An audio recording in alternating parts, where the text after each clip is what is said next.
بسم الله اللهم صل على محمد.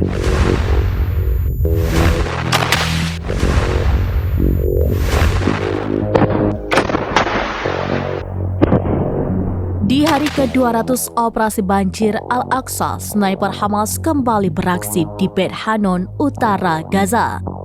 Sniper Hamas tersebut membidik seorang tentara Israel hingga tewas di lokasi. Selain itu, bulldozer D9 Israel juga turut meledak tersambar peluru Al-Yasin 105.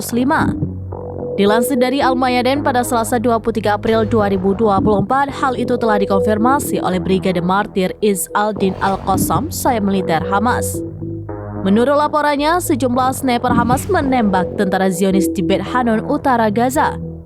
Imbas bidikan Hamas tersebut, tentara Israel tewas di lokasi. Di kawasan yang sama, sniper Hamas itu juga turut menyerang bulldozer militer D9 Israel menggunakan peluru Al-Yasin 105.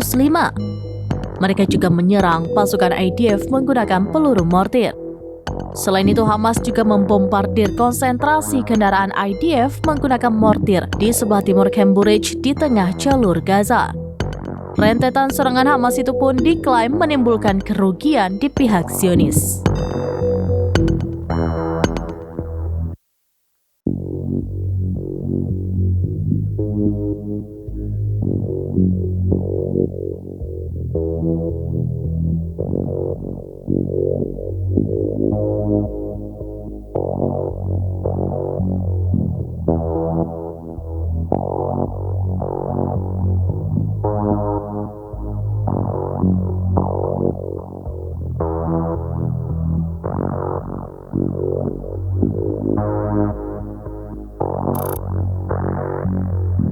Download Tribun X sekarang, menghadirkan lokal menjadi Indonesia.